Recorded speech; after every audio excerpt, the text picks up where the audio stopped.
What is going on, guys? Welcome back to another video. MarkTzy here. Now with the time reversal event done, I'm going to be showing you which characters I actually kept, because a lot of people are still indecisive or still in the process where they didn't create their account, or it was a reroll account that was done days prior from the global release, so they still have their time reversal event. So I'm going to go over the characters that I kept and the reason why.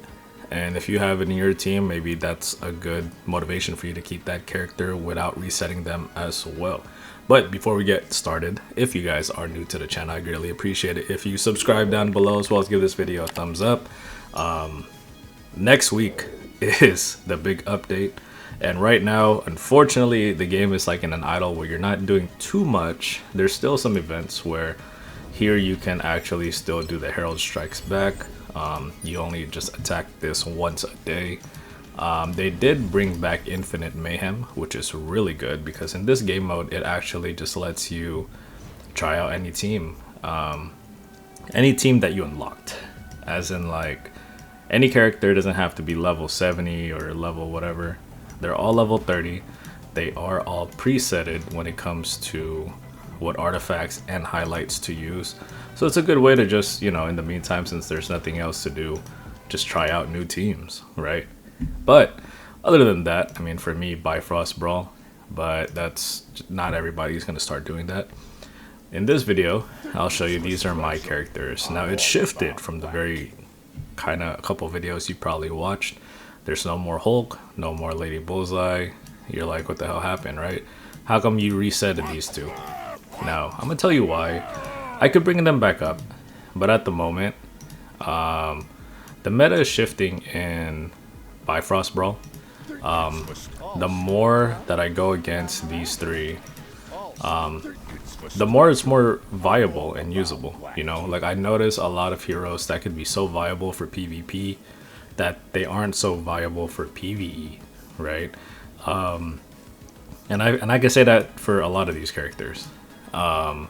Now, the reason why you're going to be like, alright, well, you were saying Lady Bullseye is so good, now you're going to get her to level 1. The reason why it's because I have other units when it comes to PvE that I'd rather use, right? That might not be you in the case, but for me, I have Iron Man. He is fully maxed out in Soul. Now, his talent-wise is 697. I did reset it, so the moment I get more Dream Cores, I'll add it back to him. As well as Scarlet Witch. She is fully maxed out as well, as you can see here. I just need the Dream Cores to get him 7 out of 7, as well as Thor. Now, these are hard-hitting units that I could also just play in PvP. Once the meta just shifts, right? Especially with Thor. I'm really excited how Thor is going to be shifted to meta, hopefully soon. With, I mean, he's already meta, right? But I'm curious to see where Loki falls along when he releases, how it's going to change the teams. Now, it is going to be like a summoner's team probably, so he's probably going to be buffing like, you know, maybe Man-Thing or Thread or something like that. But who knows? We don't know his kit yet. I did see like a highlight for Thor that looks really interesting, like if it's equipped by him. I don't even know where you could see that actually. I did see like a couple pictures from people, but it might be here in highlight. Yeah, it might be here in highlight. Yeah, or not. It's not here actually. Thought it was. Yeah, that's kind of weird. I thought it was, because there was like a highlight of Thor. I don't know if they removed it, but that highlight looked really nice, that I might need to unfortunately pull in that banner if it's gonna be a banner exclusive to put it on Thor. But anyway, as you can see here, I do have the thing at 5-star. Now this guy, like, he's as good as honestly Juggernaut. For me, I do only have him like 4 out of 7. Some people do have him fully maxed out, or 6 out of 7, which makes it a lot better. Now this team is really good when they are playing together, right? And then that's just it. When it comes to PvE and PvP, they are really good playing together. PvE wise, they're okay, but for me, at this point where the game is at the moment, PvP is more what I'm trying to prioritize. That's why I shifted my my team to those where I could switch off units if I want to. And then that's also the case why Hulk and Lady Bullseye is gone, because I know they're still up there when it comes to PvP, but I'm sure that the metas are shifting once new characters are going to be dropping next month. And right now these three are honestly really good. They're so overpowered together. So that's why I kept them, the 4-star and the 5-star. But this is pretty much going to be my team at the moment for the PvP. Now when it comes to clearing PvE content, I have a lot to choose from. From these three, Captain America is a must. That was crazy. When I've been pulling on these other banners, I've been pulling a lot more Captain America. And I'm honestly so close to getting him to a full 7 out of 7. Which is more crazy to me because it's like I'm not even trying to pull for him. I remember when he first released, I only pulled for 1 copy. And the fact that I almost got him maxed out is pretty crazy, right? But honestly, you need a Captain America in your team, no matter if you're rerolling or no matter if you're just still playing the game since day one. This guy is literally your main go-to guy when it comes to PvE. Just the kit that he does, from giving you the mana, defense shields, and he's just a great all-around unit, right? There's some units that can go well with any hero. There's some that only goes well with some heroes. But this is one of the heroes that I recommend. Just pull for, and you'll be straight. Whether you don't have to have Iron Man, Scarlet Witch, or Thor. You can honestly just have Lady Bullseye, Echo, or just use Psylocke. Just put Captain America in the front, and you should be good, right? Another hero that's actually pretty decent would be Emma Frost. Now, her debuffs are really good, as well as her ult when it increases the special damage taken by nearby enemies, right? So it's like she pops the ult, you put your special attack units hit there, and it's going to increase their damage. That's a good one, as well as she could also heal your allies and debuff, which confuses the enemies. Now for me, I have her just 4 out of 7. You'll pull for these units the more you summon. It's not even like you're trying to pull for them, they just come out. The same I could say for Doctor Strange. Doctor Strange, I have him 3 out of 7 now. I remember a video where I had no copies, but I feel like he just keeps popping up now to where it's cool. I mean, I'll build him. But a lot of people like using Doctor Strange when it comes to his debuffs, this buff alone, as well as his ult for healing. But honestly, with how the game is, you don't really need to heal your units as much, especially where we're at in the game. You're mainly using Doctor Strange for his buff right here to increase getting somebody else's ult, or increasing the damage, as well as debuffing the enemy. So Doctor Strange is really good as well. The reason why you see Mr. Negative and Black Knight, I'm actually preparing for them. I'm really curious how they're gonna shift into falling with more units. Now I do have him 6 out of 7, so I'm pretty set up. I'm still like testing around who Mr. Knight or Mr. Negative would be good with, as well as Black Knight. I have him 6 out of 7. I just need 3 more of these, which is 3 more pulls, which I hopefully will get in the Loki banner if I'm going to be summoning for that, because he looks like a beast when it comes to PvP. Now, if you know his kit and how it works, you'll know what I'm talking about, but until then, I'll wait until I fully max him out, and then I'll start showcasing you guys that. Now, people get Storm for free.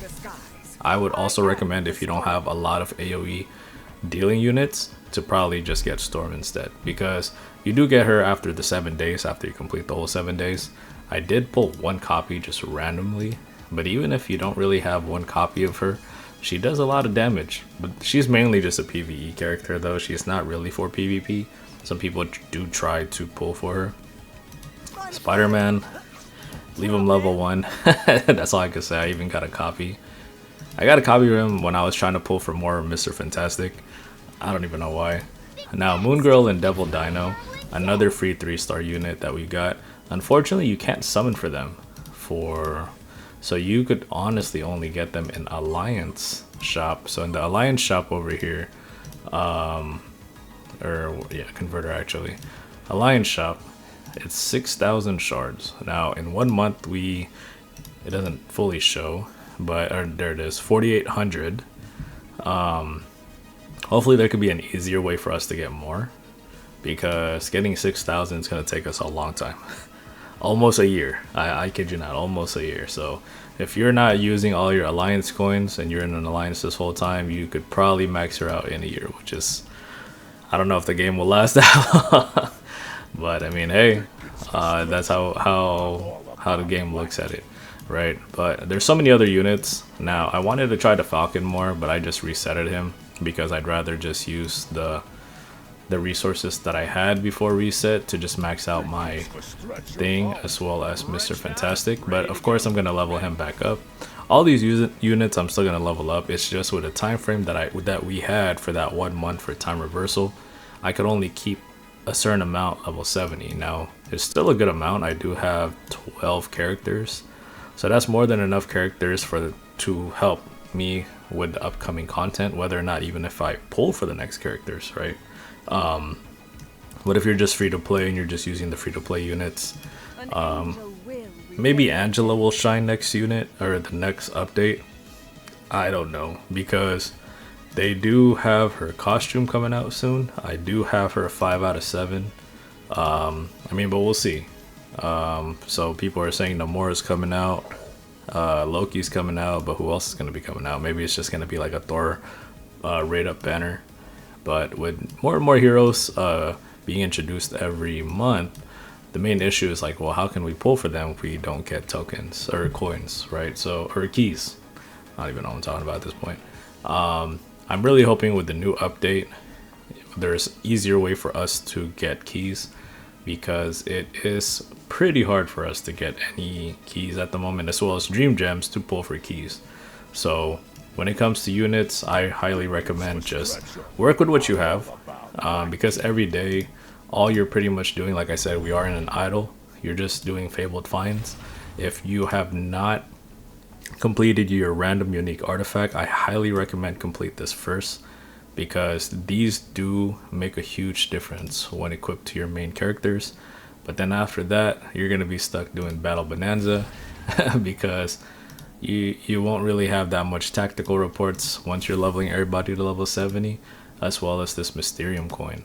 Now the Mysterium coin, the reason why I don't have as much compared to the tactic reports is because when you are re-rolling your unique artifacts, you are going to be spending like 30,000 every time you re-roll, right? And then for the people that are going to comment on it like, oh, these aren't even the right artifacts for the thing. Now it's very different when it comes to PvP. I know when you look at the thing, you want to go for HP percentage and defense percentage, which I still got, but you also see, look at the energy generation that I have for him to get his ult popped up more, and I can't even talk. It increases the wearer's ultimate move damage by 30%, which is a good thing for him, as well as the skill damage by 30%. So pretty much once he starts attacking and pops his ult, it's like GG for the other team. So that's why it's different. You're gonna see some artifacts that probably shouldn't be for the hero. I do see some invisible women's even up there in PvP. Instead of this Avengers ID card, they put this one, the Stormbreaker, instead, or something like that, right? But because what you put on the artifact is just basically the substat. As you can see for the cube, it's really good, 44% energy generation, and of course this is perfect for her because the ability for this artifact, it grants 40 ultimate energy to the wearer and random ally after the wearer uses a skill. So how I'm placing these artifacts on my units is literally just solely based for PvP. Now what sucks is that if I want to remove these, and let's say I want to put those into my Iron Man, it's also going to apply in PvP as well. So that's the only thing that kind of sucks, where I wish that you can get multiples of these unique artifacts. It's just because when you are in Bifrost Brawl, pretty much your main three, you really can't just strip off their artifacts or the highlights and put it to someone else. So that's where it comes to play when you are farming for these artifacts, where just the rare ones would still make a difference, right? Like I still got a lot of these. Yeah, I could just recycle. I mean, I'll recycle the rare ones, sure. And it gives me like 11,000, even though I don't need it. I have 7 million from literally just farming farming so many unique artifacts. Like, it took me so long to get the whole set. Now I'm still missing that book. I will get that on the second run around of Game of Khonshu, because this is going to be coming. This is going to be changing to the Crimson campaign. As you can see, I have 300. I have to click on it for you guys to see, because I know my webcam is in the way. I have 20 lunar keys. I'll keep that. But Crimson campaign comes out tomorrow. I'm excited for that. Unfortunately, though, I have to wait in 2 weeks. So not just this week, but next week for me to get Crimson Gem. This is gonna be the one that I'm gonna want to pull, but it's fine. And what sucks is that I do want to get the Dream Cores as well. It's honestly more useful to get Dream Cores, because I'd rather just max out all my units' skills. But this Crimson Gem does look interesting, so I'll save up for that. But I'll have to do a run for this week and the next week, because the weekly limit that you can get is 300. I only have 80, so nobody, well, it really depends, but I'm sure 99% of people aren't going to be able to unlock this until next week anyway. But that is it for the video, guys. I hope you guys did enjoy. This is MarkTzy. I'll catch you guys next time. Peace.